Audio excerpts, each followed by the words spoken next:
Olá, é um prazer estar aqui com vocês, recebendo a um pedido do grupo de patriotas de Tatuí, onde foi solicitado aos seus membros de diversas religiões que pudessem externar as suas opiniões a respeito de o que cada religião está dizendo, como é que nós pensamos.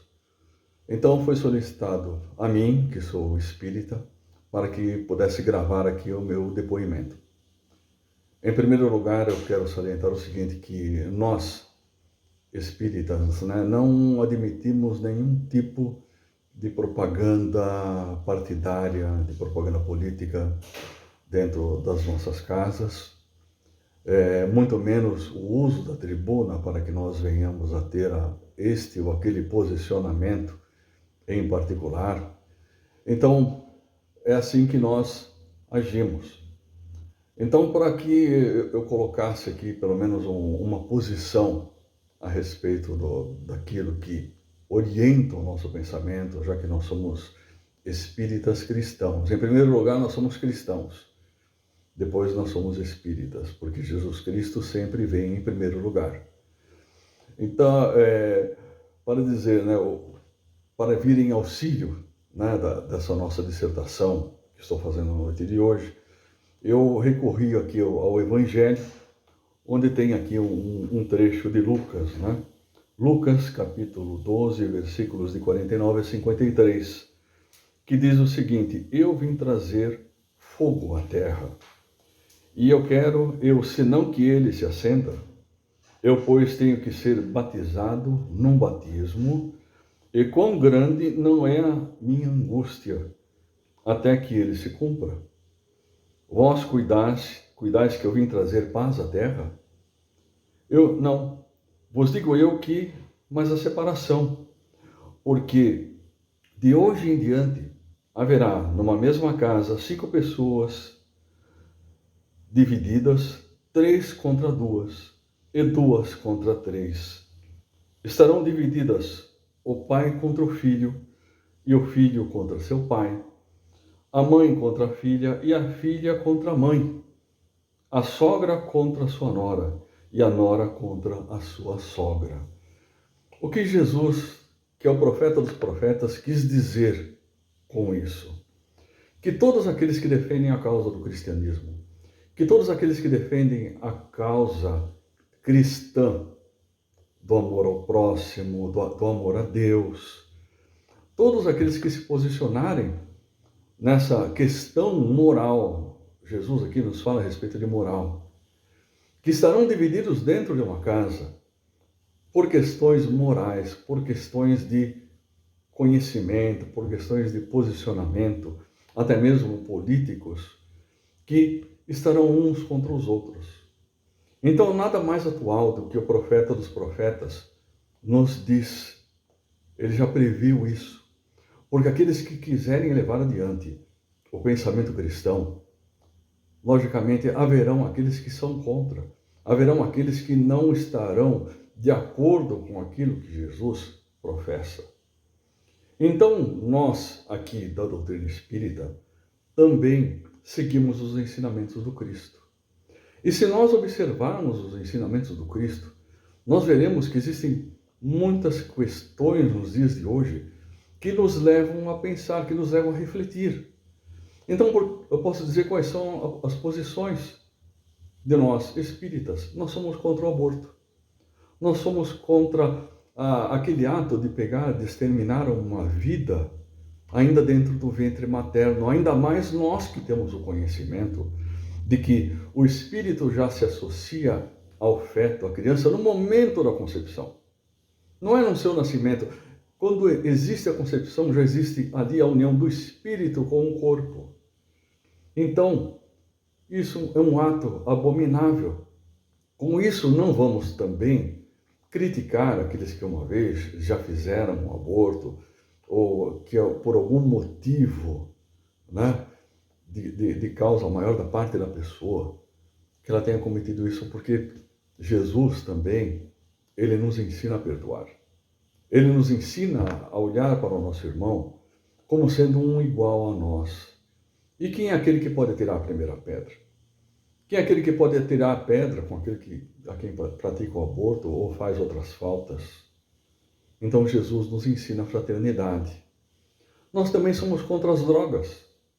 As drogas, elas são aniquiladoras de famílias inteiras, de famílias que sofrem pelos seus filhos, famílias que seus avós sofrem muito pelos seus netos, de que uma vez aquele que é consumido pela droga também acaba consumindo o seu ambiente familiar. É aquele que realiza roubos da sua própria família, aquele que chantageia para correr atrás do que para saciar o seu vício. Então, nós somos contra as drogas, que as drogas não levam a nada. Nós também somos contra a ideologia de gênero, de pegar e incutir lá na cabeça de uma criança, na cabeça de uma criança de 3, 4, 5, 6 anos, a ideia de sexualidade, a ideia de poder escolher o seu sexo. Que absurdo!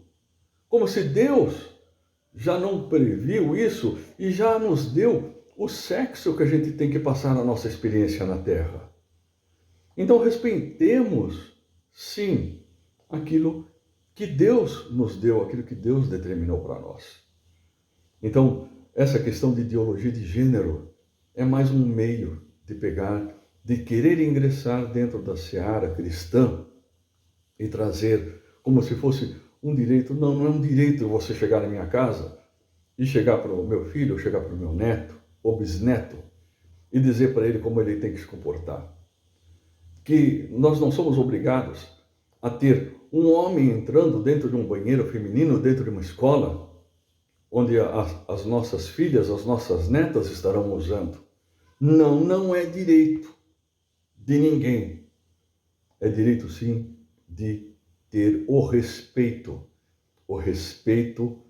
pelo ser humano, o respeito da criança ter a sua infância, da criança ser criança.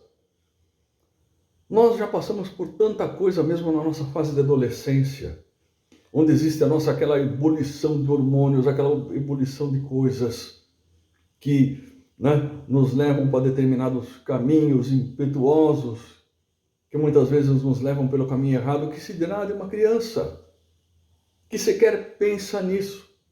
Criança quer brincar, criança quer ser feliz, criança quer a companhia daqueles que os amam. Então, nós não somos a favor de forma alguma essa questão de ideologia de gênero. Isso é pernicioso moralmente. Vamos analisar pelo lado moral. Se você quiser, não queremos assim dizer, que nós somos assim contra pessoas, que muitas vezes trazem um instinto diferente dentro de si. Nós temos que respeitar isso.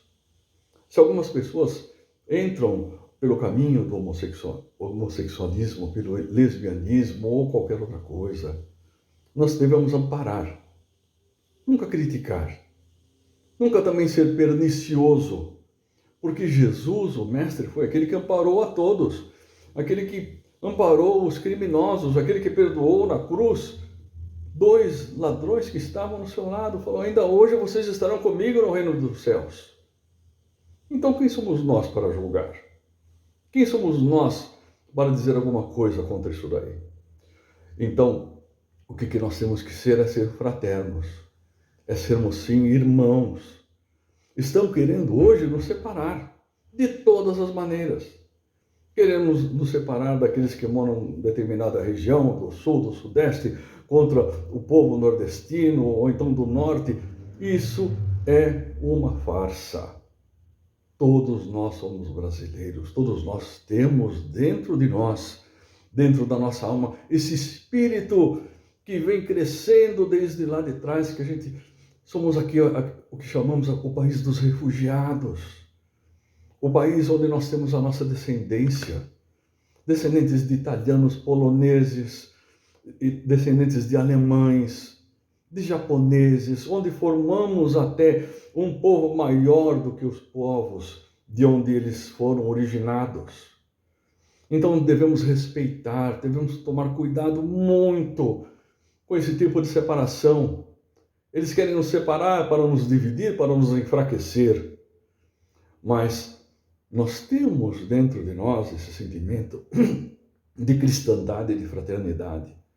Nós nos abraçamos uns para com os outros. Onde o árabe pode ser aqui amigo do judeu sem estar comprometido, trabalhar lado a lado. Então nós devemos valorizar isso dentro do nosso coração, do nosso espírito brasileiro, que tem muito a ensinar para o mundo. Para longe essas ideias estranhas ao nosso pensamento, a gente tem que se dar bem uns para com os outros. Então, o que nós temos que fazer? Para falar a verdade, esse vídeo tem que falar a respeito de eleições. Eleições é um direito que você tem. Você tem esse direito de votar. Você tem esse direito de escolher. Então seja que nem Jesus, né? Sim, sim, não, não. Não fique em cima do muro. Exerça o seu direito, já que a gente hoje ainda, graças a Deus, nós temos o direito de votar. Nós temos o direito de ter a nossa comunicação uns com os outros. Então não perca essa oportunidade. Vá votar. Seja qual for o seu voto, não nos interessa. Então não se abstenha, não fique em cima do muro. Agora, na hora de votar, o que eu quero pedir para todos nós, vamos alinhar o nosso pensamento com aqueles que estão dentro do pensamento cristão, do pensamento de Jesus. De Jesus, nosso mestre, que nos ensina a nos amar uns como aos outros, que nos ensina a amar a Deus sobre todas as coisas. Então, na hora que você se dirigir à urna, então pense como cristão. Você não quer pensar como partido, porque você acha que a política é suja e tudo, mas é suja porque nós elegemos pessoas que são sujas. Eleja uma pessoa que seja sensata. Eleja uma pessoa que seja honesta. Eleja uma pessoa que traz dentro de si o sinal do cristianismo. Então, vá lá e cumpra com a sua obrigação. Não deixe a oportunidade passar. Porque a oportunidade para nós, ela é sempre a única. Nós somos responsáveis pelas decisões que nós tomamos. Então, quando nós estivermos nos preparando, sejamos conscientes, façamos a nossa prece, peçamos a orientação de Deus, nosso Pai, para que Ele nos abençoe. E vamos ter respeito por aqueles que não pensam como nós. Não vamos fazer discussões inúteis, embora Jesus tenha dito aqui, né, que haverá o pai contra o filho, a nora contra a sogra e tudo mais. Haverá, mas não é necessário que haja o conflito. O conflito, quando há o conflito, todos perdem. Diga assim, olha, a opinião é sua, Deus te abençoe, vote da forma que você quiser, seja feliz com o seu voto. Respeitarei, sim, aquilo que você pensa, mas também espero que você respeite o meu pensamento, porque é meu direito. Muita paz a todos, que Deus nos abençoe e nos ilumine sempre, e que tenhamos sempre a moral de nosso Senhor Jesus Cristo em nossos corações. Graças a Deus e graças a Jesus. Que assim seja.